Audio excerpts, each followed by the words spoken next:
पहले हमास, फिर हिजबुल्लाह, इसके बाद हूथी और अब इजराइल से भिड़ने के लिए लेबनान पहुंच चुकी है बेहद खतरनाक और एलीट फोर्स इमाम हुसैन ब्रिगेड।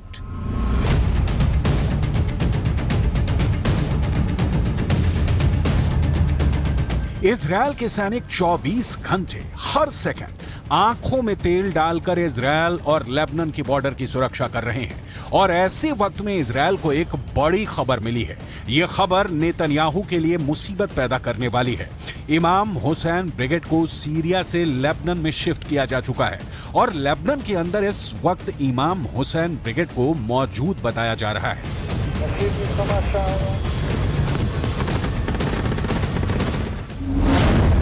यह दावा इजराइल डिफेंस फोर्स के अरबी भाषा के प्रवक्ता अविचाई अद्राई ने एक ट्वीट के जरिए दी है।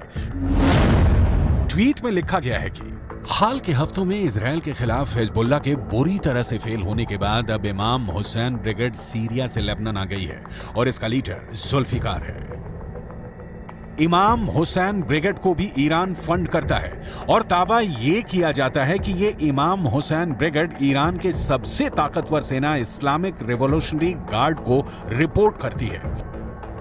इमाम हुसैन ब्रिगेड का सीधे लेबनान में पहुंचना गुरुवार को लेबनान से एक बार में लगातार 19 हमले और फिर शुक्रवार को हिजबुल्लाह के चीफ नसरुल्लाह की फायर ब्रांड स्पीच से साफ है कि मिडिल ईस्ट में अमेरिका और इजराइल के लिए खतरा बढ़ गया है।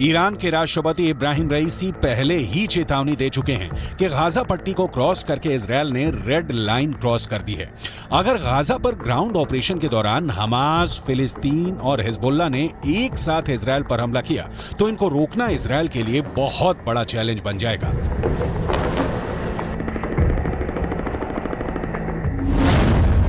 गाजा में हमास के लड़ाकों की तादाद 40 से 50 हजार के करीब है।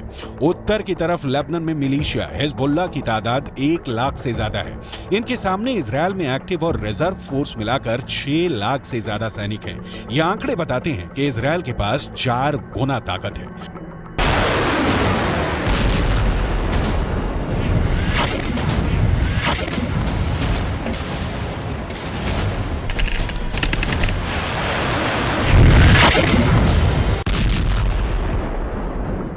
लेकिन हिजबुल्लाह के चीफ नसरुल्लाह से फिर भी अमेरिका घबराता है, क्योंकि नसरुल्लाह के पास अपने ओजस्वी भाषणों के जरिए बड़ा संगठन खड़ा करने की और सैनिकों में जोश भरने की अद्भुत क्षमता है।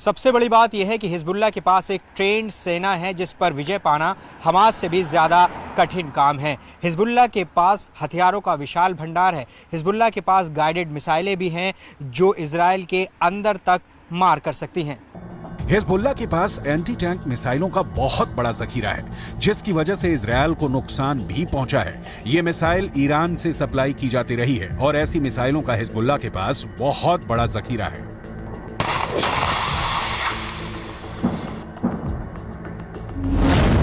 हिजबुल्लाह ने 3 तरह की एंटी टैंक गाइडेड मिसाइल इस्तेमाल की।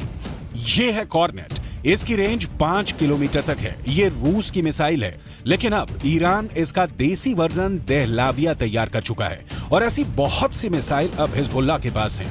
दूसरी है BGM-71 TOW anti tank guided missile. Range है 3.5 किलोमीटर। यह अमेरिका में बनी मिसाइल है, लेकिन अब इसकी नकल ईरान तैयार कर रहा है और उसने हिजबुल्लाह को सप्लाई की है। तीसरी है 85 कॉनकोर्स, रेंज 4 किलोमीटर। यह भी रूस ने बनाई है और अब ईरान में ये दोसान नाम से तैयार की जाती है। तीनों मिसाइल बहुत ही घातक है। 7 अक्टूबर के बाद हिजबुल्लाह सीधे जंग में नहीं कूदा था। इजरायल की तरफ से हिजबुल्लाह को चेतावनी लगातार दी जा रही थी, लेकिन नॉर्दर्न बॉर्डर पर जंग की शुरुआत इजरायल डिफेंस फोर्स की तरफ से की गई, क्योंकि छुटपुट शुरुआती गोलीबारी के बीच सबसे बड़ा और ताबड़तोड़ हमला इजरायल की तरफ से ही किया गया था। हिजबुल्लाह के लड़ाकों की मौत जब शुरू हुई, उस वक्त भी हिजबुल्लाह पसुपेश में था, क्योंकि तब तक भी उसे नसरुल्लाह की तरफ से कोई साफ आदेश नहीं मिला था। लेकिन जब गाजा के अंदर बैप्टिस्ट अस्पताल पर हमला हुआ और बड़ी संख्या में अस्पताल के अंदर लोगों की मौत हो गई, तब हिजबुल्लाह ने लड़ाई छेड़ दी। हालांकि ये फुल स्केल वॉर अभी भी नहीं है।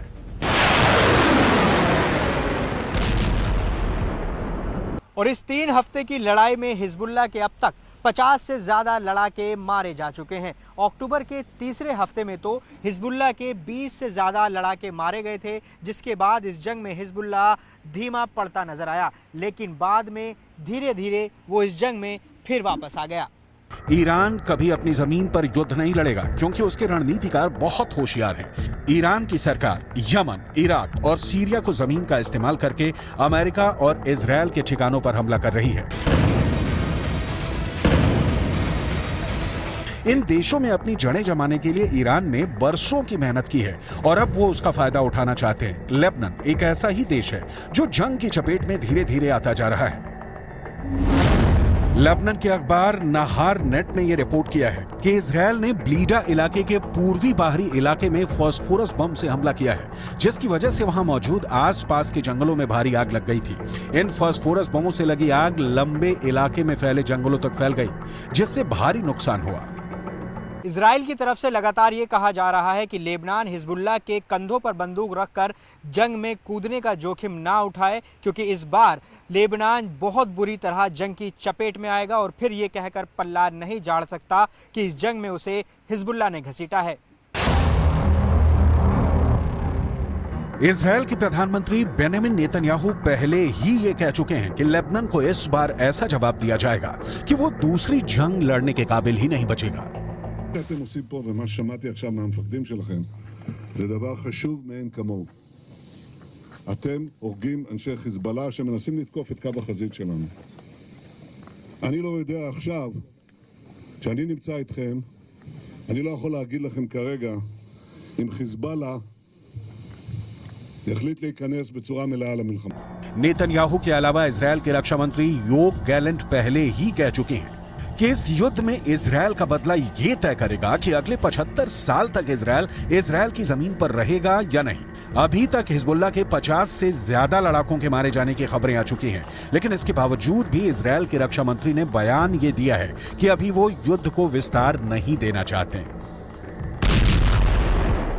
מנהלים מלחמה בחזית הדרומית כנגד חמאס. אנחנו מוכנים לכל התפתחות בצפון. חיזבאללה סופג נפגעים רבים. יחד עם זה אין לנו עניין להרחיב את המלחמה. אם נידרש לעניין הזה, נדע מה לעשות. הכוחות מוכנים בהגנה. नोट करने वाली बात यह है कि जब इजरायल नॉर्दर्न बॉर्डर पर युद्ध का विस्तार नहीं चाहता है, तब 45 से ज्यादा हिजबुल्लाह लड़ाके मारे जा चुके हैं। तो सवाल यह उठता है कि अगर इजरायल युद्ध का विस्तार कर देगा तो फिर हिजबुल्लाह की हालत क्या होगी।